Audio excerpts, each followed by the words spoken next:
A sedan door slammed in the narrow piazza, and Isabella pressed her shoulder to the alley's cool stone. Fear tightened her throat when a tall silhouette crossed the square, and a single lamp spilled gold onto polished shoes. She held the silk scarf at her wrist and listened to the sedan's engine settle. Suspicion moved first. Someone had followed her, and that certainty pushed her from hiding. She did not look like a runaway in the way the town's postcards imagined it. Her dress was repurposed linen, hem uneven from hurried stitches. She kept her hair loose and clamped a thin gold locket under her blouse with 2 fingers. She moved like someone who had learned to disappear in plain sight. That habit kept her alive tonight. But the lamp's angle and the way the silhouette paused told her she was no longer anonymous. That fact became the problem she faced now. She had left an arranged future to find herself, and someone had tracked her down. Isabella waited until footsteps thinned toward the inn, then slipped toward the reception with the kind of careful, small steps that make no sound on old tile. Inside, the inn smelled of lemon oil and boiled coffee. Maria Conti looked up from the ledger and did not pretend surprise. Isabella. Maria's voice was small and sharp. Isabella flattened her palms on the counter. Maria, a stranger asked for you an hour ago. Maria, a man in dark coat. He where you might be staying. He for the guest with the scarf. Maria's hands did not stop moving. She folded a receipt, slid it into a drawer. Isabella felt a shift in the room, the way you feel a window close behind you. Her jaw tightened. Who did he say he was? He gave a name and a company.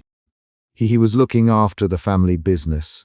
Maria set the ledger down and stared at Isabella's hands. You should not walk the pier at dawn alone.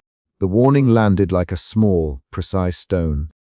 Isabella's first instinct was to leave that instant. She tried to laugh thin and quick. I can fend for myself, Maria. Thank you. The laugh failed. Maria reached across and gripped the sleeve of Isabella's linen. Done to go out tonight, Maria, not with strangers asking questions. Her eyes searched Isabella's face, then slid away. People talk. Money runs like oil through this town when names are mentioned. Maria's voice kept the word money practical, as if coins were a weather pattern. Isabella nodded and left before Maria could say more. She stepped back into the alley where the air tasted of salt and coal. Her mind moved from suspicion to decision. She could slip to the pier, book a bus, vanish into another town. Or she could stay and face a change she had already walked away from. She chose to step toward the water. Walking kept her thinking. At the piazza edge, Damien Blackwell waited in a posture that turned attention into accusation. He was not loud. He stood with hands in his pockets, coat collar up, a vintage wristwatch catching the lamp's rimlight. Isabella watched him from shadow and noticed 3 things at once. The accuracy of his tailoring, the way his jaw set when he listened, and the small scar on his left eyebrow that moved like a punctuation when he spoke. His presence transformed a hunched worry into a clear fact. He was the man who had come asking for her. Her fear sharpened into a controlled, furious pulse. Damien stepped forward as Maria appeared behind him. Maria Conti, he said. I need to know where she went. His voice was low and certain. Isabella. He the name the way people say a medical condition, dull and fiscally precise. His eyes ran over the reception, then landed on the alley. She was here earlier. Did she leave with someone? Maria answered with the practical honesty of someone who runs a house. She left after the second dinner, sir. She paid in cash. She to be left alone. She drinks her tea without sugar. She keeps a locket on a chain. Maria named details like inventory. Damien looked at Isabella's scarf knot, then back at Maria. Has she any family here? Any friends? His questions were a map of control. He did not raise his voice. He did not threaten. He leaned on the habit of command. Suspicion in him moved differently. He did not show worry. He calculated next steps. Isabella stepped out of shadow and into the weak square light. Her hands were empty. You can follow me here, she said. Her voice was small but steady. I'm not the woman you think I am. Blackwell, Isabella Moretti, he corrected. I know your name. He did not probe tenderness. He like a man reading a contract. You disappeared 3 days ago. You missed a scheduled meeting. My family called it a problem. I called it a responsibility. He stopped and looked at Maria. Where did she go? Isabella felt a whoosh of heat behind her ribs, a movement from fear into defiance. She turned toward the narrow street and moved without giving him the angles he wanted. She did not run. Running would attract the sort of attention she had tried to avoid. She walked down toward the fishing pier, where the boats sat like sleeping shapes and the dawn would arrive pale and thin. At the pier, Luca Ferraro pulled in a net and tipped his chin in greeting. He was the sort of man who knew which boats left on which tides and who trusted the sea more than the town's gossip. Isabella walked to him, breath shallow, and said his name like a plea. Luca, can you take me out for an hour? She did not ask for hiding. She wanted distance. Luca's hands stayed on the net. Isabella. He squinted at her face. There's talk. Signora Rossimi, a stranger came calling. They say there's reward money. They say a representative comes by midday. Luca's mouth formed the words and then closed them like a trap. Isabella's stomach dropped. The concrete fact of a reward shifted her plan. She let out a short sound that was not a laugh. How much? She asked. Enough, Luca, enough to buy a year of nets. He did not say the exact number, but his eyes did the counting for him.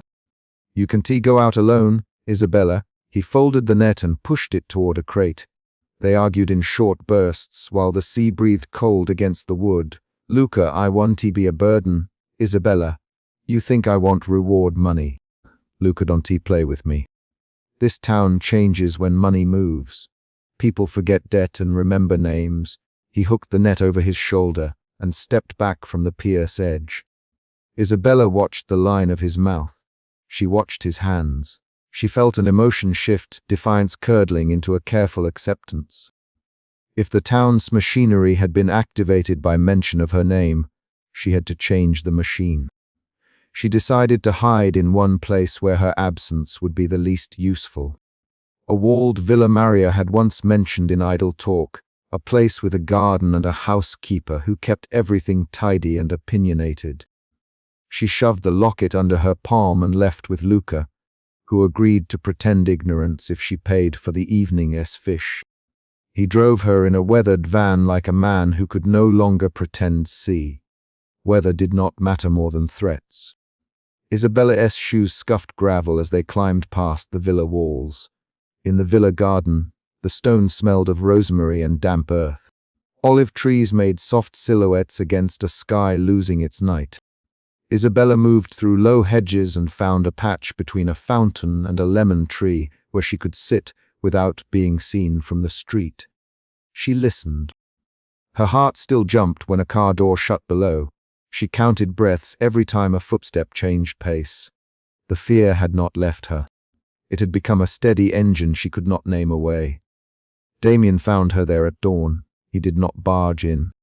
He stepped through the garden gate with even, measured footing, as if he had rehearsed each step to avoid damage.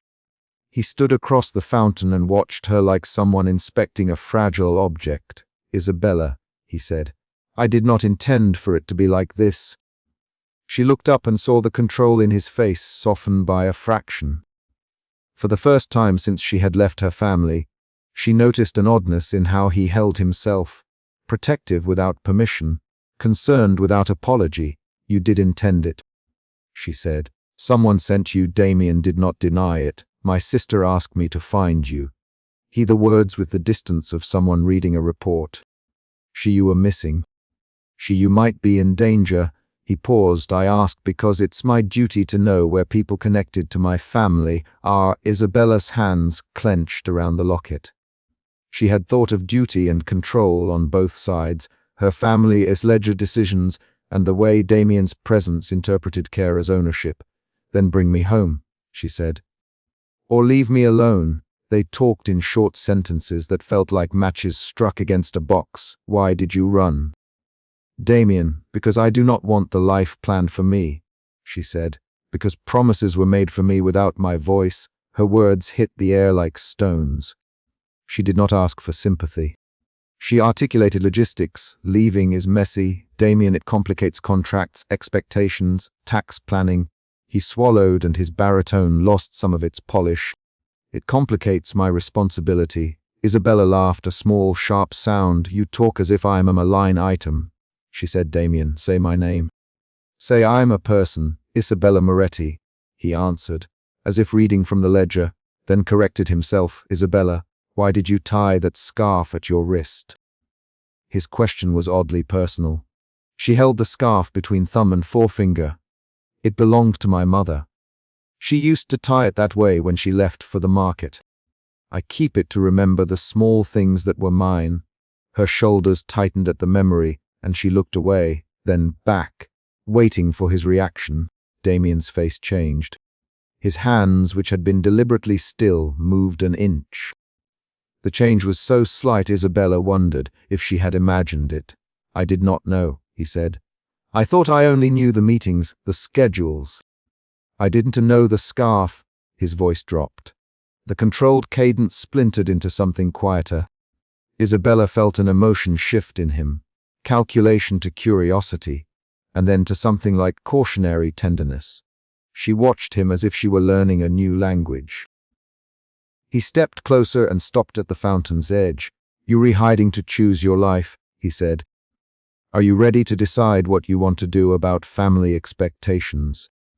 Her reply was a physical action. She stood, hands at her sides, the locket pressed inside her palm. I need time to think. I will not be returned as property. She did not use the word property lightly. Every syllable named something she had felt in negotiations and rooms she had left. Damien looked at her and then away. A gull cried overhead. He drew a breath and said, I can make it easier. If you come back, I can protect you from arrangements that matter only to the ledger. I can talk to my sister. I can. Isabella cut him off. No promises from ledgers. I will not be bartered. Her voice was steady. If you speak for me, speak with my permission. If you speak without it, I will leave again. She took a step toward the garden gate. Her legs felt like they belonged to someone else for a moment. Damien's jaw tightened. A pause stretched, full of small sounds, the water spilling thin from the fountain, a lemon dropping and tapping stone. Then he said, I will not force you, Isabella. I will not take you back by force. But I will not let anyone harm you while I can prevent it. The words came with an odd mix, responsibility and private need. Isabella read the sentence as an offer and as a claim. She did not accept on the spot. Acceptance would be surrender to another kind of plan. She kept to the edge of the garden and watched Damien fold his hands. I will watch the harbor at dawn, she said. I will meet anyone from my family. I will listen. After that, I will decide where I go next. Her voice leveled into the work of negotiation. Damien exhaled.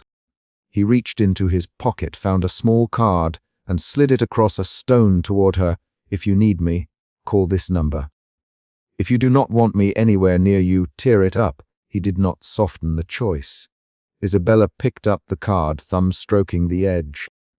She felt the internal pressure shift again, suspicion to guarded curiosity. She would not hand him absolute trust. She would accept a conditional truce. She folded the card and tucked it into her locket. They left the garden together toward the cliffside promenade because the town's center roads funneled people to small decisions. They did not speak much.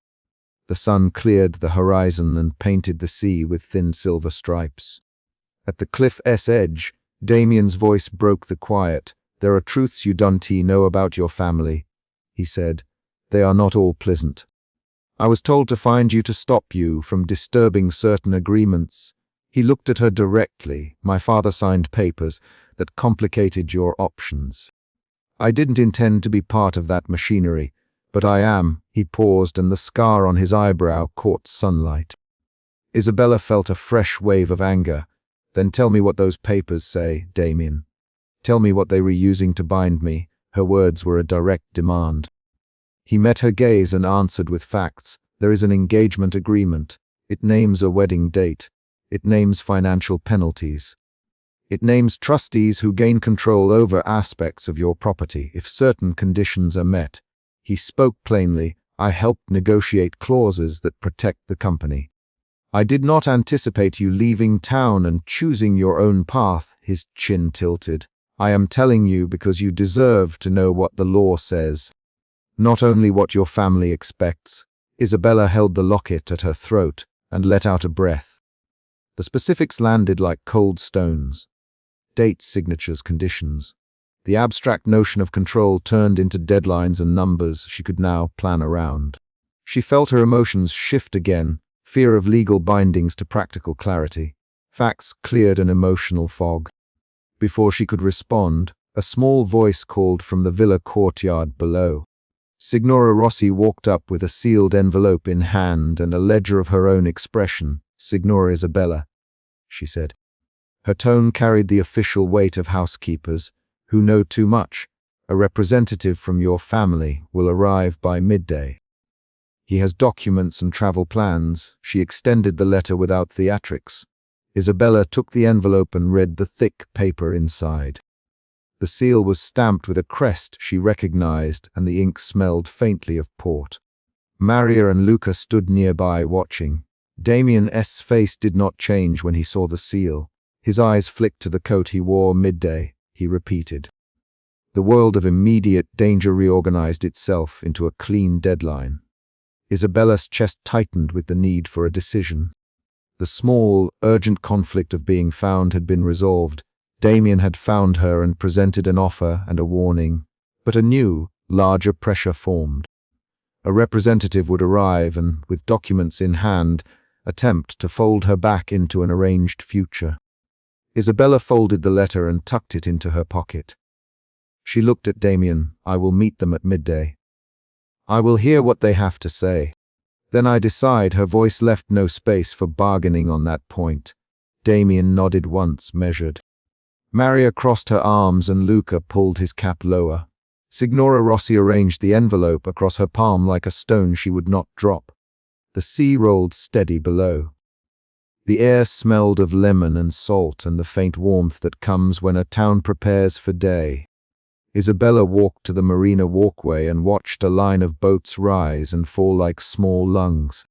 She did not see herself as brave. She only saw a list of steps she would take. She had a meeting with a representative to attend, a card with a number tucked in her locket, and a decision she would make before the tide moved again. She kept her hands on the rail, the locket warm against her skin, and breathed in the cold sea air as the morning moved toward noon. A man from her family would arrive at midday. She would listen. She would speak. The immediate chase had ended. A scheduled confrontation waited. She did not know what she would choose. The letter in her pocket and the card in her locket were small, concrete objects that would shape the next hour. She watched Damien fold his coat over his arm and look out at the water, then turn and walk away toward the town, giving her space while making it clear he would be present if needed. The choice remained hers. The last image of the chapter is not a declaration. It is a small, sharp action. Signora Rossi closed the gates to the villa and locked a latch with a key that clicked once, the sound clear in the morning. Isabella stood at the rail, feeling the click as a countdown. She folded her scarf at her wrist and let the sea take one long breath. A man in a tailored coat pushed at the guesthouse door, and the latch caught on a pile of postcards. The jar of preserved lemons on the counter rattled, and Isabella flattened herself against the pantry wall. Fear sat like a weight behind her ribs and made her fingers numb around the silk scarf at her wrist. She could hear the man's shoes on the stone, steady, the kind of step that belonged to someone used to being obeyed. "Where is she?" the man said through the door. The innkeeper's voice came fast and small. "Nobody by that name here." Isabella's pulse threw a new rhythm into her ears. The central problem was clear in the first handful of seconds. The runaway had been found, and someone with money and a claim to authority wanted her returned. She pressed her heel into a sack of flour to steady the trimmer in her legs. Maria had taught her to keep the rafters clear, and the pantry door shut tight. Maria's hands were in view through the shifting light by the front counter, moving small plates back into place. Isabella counted the beats of the man's steps. Fear tightened the muscles along her neck, then suspicion followed that fear like a second tide. Why had he come at dawn and not at noon? The sound of a car engine idling a street away answered, with an extra edge of danger. Isabella's first move was to steady herself, then to decide whether to run through a kitchen that smelled of garlic and olive oil, or to wait and see if Maria could bluff them longer. She knew the layout by touch. Her foot found the notch in the pantry tile where damp wood met stone. She slid lower, keeping to the shelf line, and cupped the thin gold locket under her palm until it warmed. The locket had been with her since she left the family villa. It was proof she belonged somewhere else, proof she had a life separate from the plan laid out for her by men in suits. Still, proof could be a bargaining chip. She heard the man's voice again, closer. "I'm asking once more. Who checked in last night?" That was not a question meant to be answered with a name. It was a demand. Maria moved across the room, steps practiced and slow. Isabella could hear the shift of a chair leg on stone. Maria spoke with a softness that tried to sound matronly but carried strain. "We have no guests under that name now, Maria. Only fishermen and a woman with early work to do." The man laughed. "Short, fishermen do not wear silk scarves tied at their wrists." That mention of the scarf felt like a finger on the bruise. Isabella's hands tightened. Her fear became a decision. Stay and risk being handed back, or flee and risk a fall on the wet tiles outside. She chose flight. Isabella pushed the pantry door a whisper and slipped up into the service corridor, where trapped light slanted through a high window. She moved without making a sound. On the roof, the tiles were cool and sticky with morning mist. Her breath came shallow. Maria's voice behind her called a false apology, something about a crooked calendar and a departing guest. The man's footsteps reached the courtyard as Isabella dropped along the low parapet and crossed to the alley. She kept her shoulders low. Every stair and drain pipe had a memory. She used them like a map. Outside the guest house, the town smelled like fish, brine, and cut lemons. Isabella skirted between laundry lines and a shuttered cafe, the silk scarf clinging damp to her wrist. The sedan from the piazza rolled past with a soft mechanical hum and stopped at the far corner. The man stepped out, a shadow cut against the rising sun. Isabella paused behind a stack of crates and watched him question a passerby. She kept her head down and let him pass beyond sight. Then she moved for the rooftop of the next building and climbed. The rooftop escape left her breathless and a little defiantly awake. Once out of reach, she found a narrow walkway that threaded behind chimneys and opened onto a small courtyard where Luca kept an old rowboat tied to a stone bollard. Luca recognized her at once. He had seen her the day the sedan had slammed in the narrow piazza. "Isabella?" he asked, voice rough from years at sea. She caught his name between her teeth. She did not want to rely on him, but there was no time for pride. "Luca," she said. "I need to be hidden." She wrapped the scarf tighter. Her voice had a clipped quality that made the consonants sharp. Luca's hands were salt, streaked and broad. He nodded toward his boathouse. "You climb in. I pull the shutters and I change the knot on the boat. You stay till noon, then we decide." The deal was simple. Luca moved like someone who had learned to measure risk against the weather. Quick judgments, quick accommodations. Isabella let him close the old wooden door behind her. The smell of tar and rope filled the boathouse. Her chest was still tight. Fear shifted into temporary relief, then into a simmering caution. She could not trust that relief. Word traveled fast in a town where everyone knew the shape of one another's livelihoods. By late morning, Maria had told two neighbors a story about an early departure and a missed ferry. The man in the coat, Damien Blackwell, had blurred into the background at the pier while the constable, Marco, stepped into view with a uniform that had seen more summers than his hat warranted. Marco's voice carried the authority of local law, and with it a warning, "Keep civil, mister. This is a town dispute, not your ledger." Marco's presence changed the tone from pursuit to bargaining.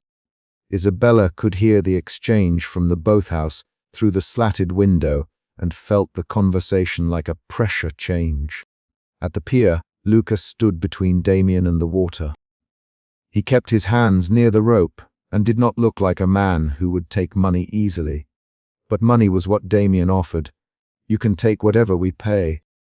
Damien, you can be quiet and the town will not suffer." Isabella pushed open the iron gate on the cliffside promenade and ran until Damien's silhouette filled the mouth of the path and stopped her with a single, deliberate step. Fear sat at the base of her throat, sharp and practical. Fear of being taken back. Fear of the clause Marco Moretti had threatened. Fear that leaving would cost more than freedom. "Damien, Isabella, you cannot just leave." His voice cut the wind. She had not expected him to speak her name like that on the stones above the sea. She kept her hands on the rail. Her fingers smelled of salt and the faded silk scarf wrapped at her wrist. She remembered the sedan door slamming in the narrow piazza weeks before, the sound still bright in her chest, and how she had flattened herself against the alley wall with the scarf clenched in her hand. That memory sent a cold, precise panic through her, and she stepped back now because panic made her need space. I am going." Damien's jaw tightened. His posture did not change. His coat did not move with the wind. Fear pushed her toward the stone path. Anger followed it into her voice and into her hands. She shoved the gate open farther and spoke with the raw, brittle thing anger made possible. "Why are you with them, Damien? Why did you come?" Damien did not answer the accusation directly. He put his hands into his pockets and measured the distance between them with his eyes. "Because you left without telling me, Damien. Because Marco called. Because Sophia sent word. Because I was told to find you." His words were exact. His control felt like a new pressure. Isabella's breath hitched. She listened for the sea to cover her heartbeat, and then noticed that Polo stood under the villa eaves, palms folded, watching. Sophia was near the open guest room window, eyes like an answering tide.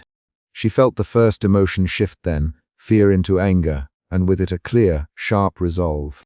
"Isabella, Marco has no right to tell me what to do with my life." Marco's name made the word, right?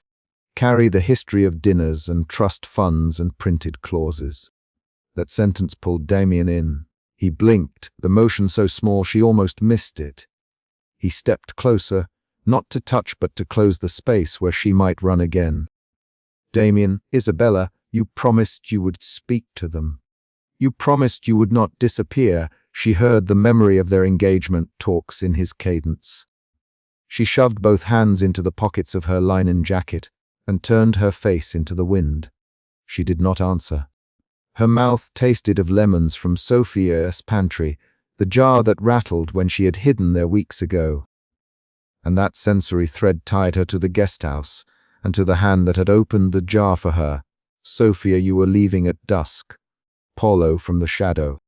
His voice was flat. "Sophia, you planned to go alone." Isabella looked at Polo. He was not a friend and not a judge. He was a practical presence who blocked doors. She felt the second emotion shift then, anger cooling into a reluctant clarity. Her hands stilled. She had to decide, in the time it took for the tide to breathe, whether to accept help or push everyone away.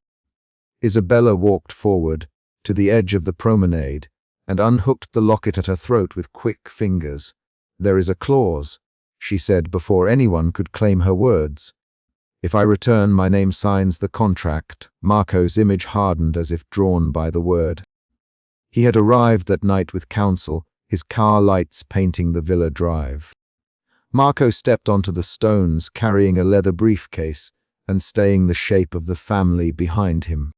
"Marco, Isabella, this is not a child's whim." His voice carried the precise, practiced impatience of a man who had written notes in boardrooms.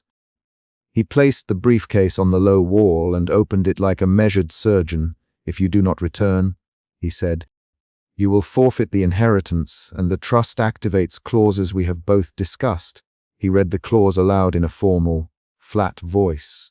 Sophia's face folded. She moved to Isabella and put her hand, brief and warm, on Isabella's back. Isabella's chest tightened. She did not let words tell her how to feel. Marco, you cannot force me into a marriage with signatures and threats. Marco did not raise his voice. He offered an ultimatum the way a man offers a ledger. Clear entries and a final line.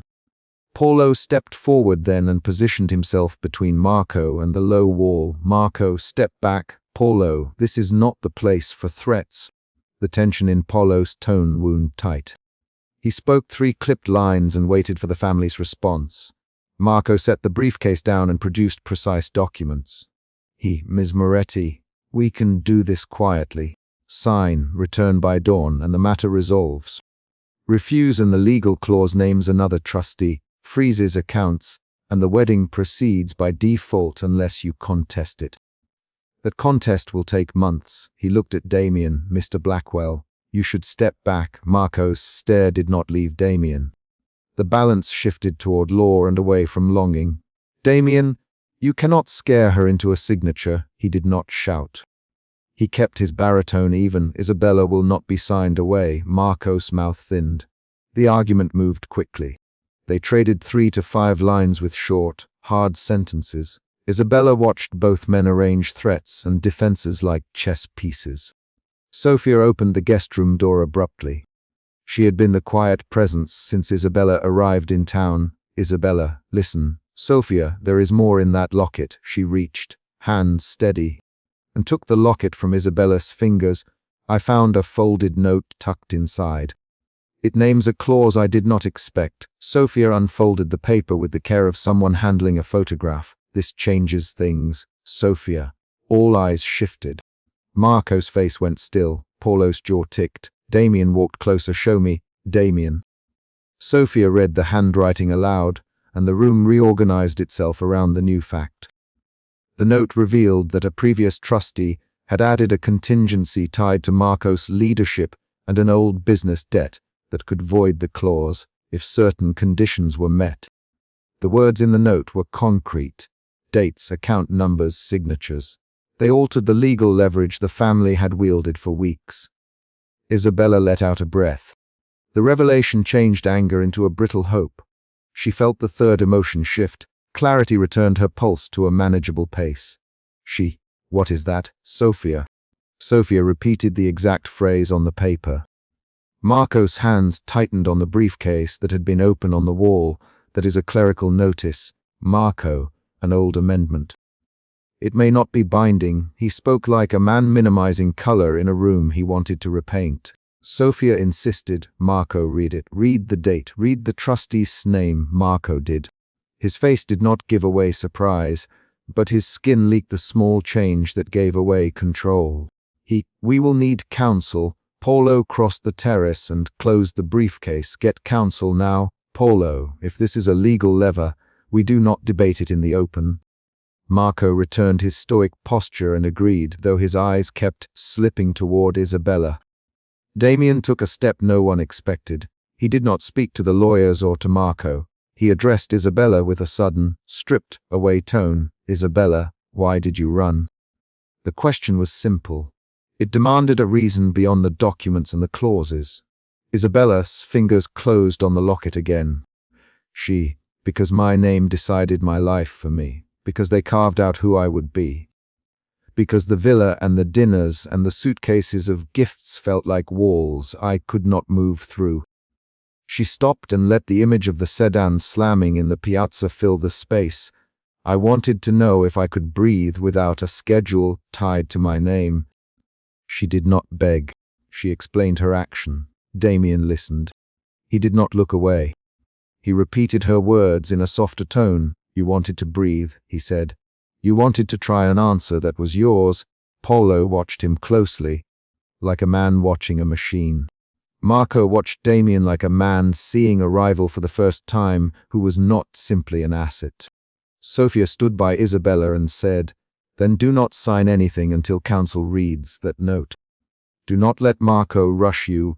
Her voice had the authority of someone who had kept a guesthouse for years and knew how people layered favors and debts. A midnight car had once pulled into the piazza and left behind the echo that led Isabella to the alley.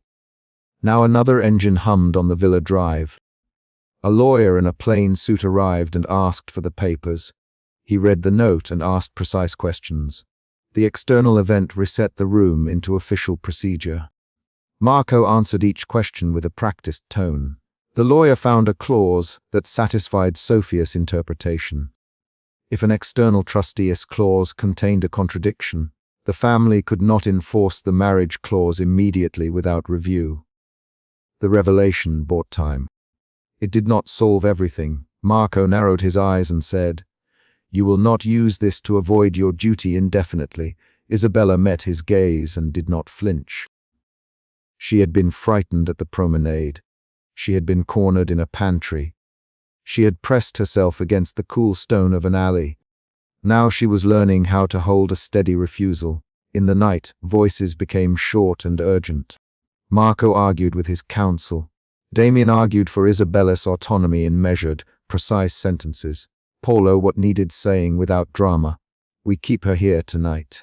We get counsel. No threats." Sophia paced and laid out a small kettle and cups. The villa filled with the small, human actions that turned global forces into household problems. Isabella retreated to the sitting room. The fireplace was cool. The old rug had a map-like pattern. She sat and unfolded the locket paper again. The handwriting was thin. She read it aloud in a quiet voice so that Damien could hear. The trustee's amendment dates 5 years earlier, names Amitha. Lorenzi and states compensations tied to a shipping mortgage. If those accounts are reconciled, the marriage clause requires renegotiation. The words rearranged the evening. They made her feel like someone who had stepped into a room with a hidden door. Damien sat across from her. He put his hands on his knees and leaned forward. "Isabella," he said, "I came because I was told to. Then I came because I wanted to understand you." His voice carried an admission that had no legal cover. "I am not here to take your choice away. I am here to stand where you choose me to stand." Isabella's breath slowed. This was not a love scene written with flourishes. It was a man giving a clear, limited promise. Her anger cooled into something that felt like trust on a trial basis. Marco returned to the terrace with counsel and said the legal path would take days. He offered a conditional. Isabella could sign a temporary document to freeze immediate enforcement in exchange for bargaining room. He offered it as a thread of compromise. Paulo and Damien did not like the idea. Paulo moved through the room and said, "If she signs now, she signs away the argument." "She cannot sign under pressure," Marco answered with 2 crisp lines and then asked Paulo to leave room for negotiation. Sophia produced a small plate of salted lemons and a cup of tea. She set them before before Isabella, and reminded them that clear heads needed food. The scene returned to small, concrete acts. Food, paper, and a kettle shortened the long distance between the men and the woman they argued about. An unexpected voice broke the negotiation. Marco's counsel said, "There is a clause in the family's records, an amnesty clause, that activates if memes." Moretti formally renounces part of the claim in writing while agreeing to an independent review of the family business. If me's. Moretti signs that renunciation and the review clears the debt. "We can delay any arranged steps for 6 months. The lawyer's line was precise. Marco's face tightened at the possibility of delay. Delay threatened certainty. Isabella felt the 4th emotional shift. The brittle hope changed into a heavy, cautious deliberation. She weighed the cost of delay. She thought of what refusing outright would mean, the possibility of losing the family home, the trust, the known safety. She thought of what accepting a temporary renunciation would mean, tying herself to a legal process that might strip her of leverage. She looked at Damien. He folded his hands in a way that stopped him from taking action. She spoke with careful sentences. Marco read back the renunciation clause. Marco read it. Isabella listened to each syllable like someone listening for the click of a lock. If I sign, can I leave the country? Marco's counsel answered, yes, provided the review is underway. International travel can be permitted on temporary release. Paulo's eyes flashed. He nodded at the practical answer. Isabella, one more question, about the person named in the locket note. Who is Mr. Lorenzi? Sophia recognized the name from town records and said, Lorenzi is a shipping trustee. He handled transfers after the bankruptcy years ago. If his amendment names the shipping mortgage, it could release the family from the immediate enforcement of the marriage clause. Marco sighed and stepped out to the terrace with counsel. A small twist happened then. Sophia stood and took Isabella's hand. Isabella, there is one more thing. The note was folded into the locket by a woman named Elena Lorenzi, your father's housekeeper before he married into the Moretti line. Elena left town years ago with a small sum and a letter to your mother. Sophia's words were a reveal that changed how Isabella understood the note. If Elena wrote this, she may have been protecting you. We can find records. The practical reveal shifted the power away from legal posturing and into a human history. Damien, get her records. Find Elena. If she wrote to your mother, that changes the trust's timeline. He spoke with an efficiency that turned the villa into a strategy room. Marco objected, not because he did not see the point, but because public records threatened the family's tidy narrative. Paulo, 3 brief lines. We search now. We do not allow threats, we find documentation. We delay enforcement, the men moved into action. The external events arrived as phones and typed searches and calls placed across the night. In the early hours, they found a receipt and a packet of letters stored in a lawyer's archive in town. Elena's handwriting matched the note. The packet included a request that named conditions under which the arrangement could be challenged. The evidence was not a silver bullet. It required verification. But it gave Isabella something more valuable than argument, leverage and a factual path forward. Marco's posture hardened. He offered a practical maneuver, sign a temporary renunciation now and start the independent review. Isabella studied his face, and then looked at the men around her. Paulo with the practical hands, Damien with the burden of unexpected care, Sophia with the housekeeper's knowledge. She weighed responsibility and autonomy. She did not sign then. Instead, she asked for time, 2 days. She them to start the review and to refrain from public pressure. Her voice was quiet but firm. Marco hesitated then, a small concession like a man lowering a ledger. 2 days, he said, we will begin the review. You will cooperate with counsel. Paulo nodded. Damien exhaled as if relieved. Sophia took Isabella's hand again and squeezed. The morning came thin and sharp. They did not leave the villa that dawn. In the villa foyer, counsel prepared the first documents. Paulo arranged travel options. Marco's car waited at the drive in case the family needed to leave quickly. An external event reorganized the night. Counsel called a notary. The packets were arranged, copies made. The legal world began its slow machinery. At the cliff-edge terrace before dawn, Isabella and Damien stood alone. The sea spread out below them. Wind lifted the hem of her linen dress and the edge of Damien's coat. She had not asked him to come. He had stayed. You, for time, Isabella. 2 days, I will not ask for more than you give. She looked at him and felt something open that was not obligation. It was a practical, precise tenderness that matched the way she now made decisions. Damien, she said, I do not want charity. I do not want to be rescued. I want to make this choice for myself and accept the cost.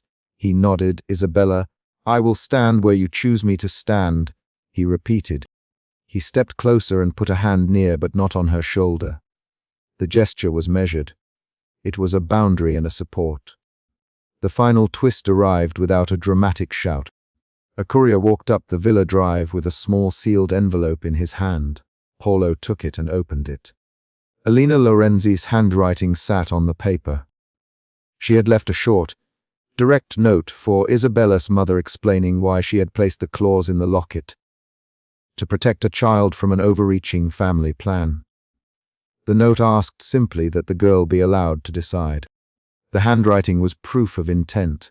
Marco read the note and held it so that Isabella could see the curling, plain letters. He lowered it and said nothing for a long moment. Then he did something no one expected. He put his briefcase on the table, closed it, and said, "We will begin the independent review. No coercion before it completes." The words were small, but they unstitched a large part of the night's threat. Isabella felt relief come not as a rush, but as a composed set of breaths. She did not celebrate. She folded her hands on her lap and let the salt air press against her face. She had moved from fear to anger to clarity and now into a cautious relief and resolve. The path forward would be slow. The review would not erase the debts of expectation. But she had bought 2 days and a process that insisted on facts rather than threats. In the foyer, Marco withdrew with counsel and Paulo to arrange travel for the evening should the family decide to leave. Sofia stayed with Isabella and held a cup of tea between both hands. "You will go where you want next, Isabella." "Sofia, not as comfort but as fact. We will help you. The town will help you." Damien listened and added nothing. He did not need to. The work would be in deeds now. Isabella walked down to the dawn beach with Sofia and Damien at her side. The sand held the imprint of last night's footsteps. She bent and let the foam take the edge of her shoe. She felt the locket warm in her palm. She opened it briefly and set the folded note back inside. She put the locket on the sand and pressed it halfway into the wet grain. Then covered it with a small sweep of her hand, so it would not wash away with the tide. The action was not symbolic, it was a measured step. Keep but hide, carry but choose when to reveal. "Damien, what will you do now?" Isabella looked at the rising sun and the flat, pragmatic way it painted the water. "I will finish the review. I will not sign until I understand the facts. I will not let threats decide me." Paulo called from the steps that travel arrangements were set for mid-morning if she chose to leave. Marco's tires crunched on the drive as he drove away with counsel. The chapter closed on a concrete beat. Isabella picked the locket from the sand and snapped it shut. She stood, folded the note into her palm, and walked back toward the villa. She passed Marco's empty car and Sofia at the guesthouse doorway. Sofia quietly, 2 days, then we move. We make a plan. Isabella nodded. On the terrace, Damien waited. She handed him the folded note and said, "We proceed together, but on my terms." His hand closed around the paper. He replied in a low, even voice, "On your terms, Isabella." A car door closed down at the drive. The notary called to confirm the first meeting. The light over the sea brightened by the inch. The decision had been made and set into motion.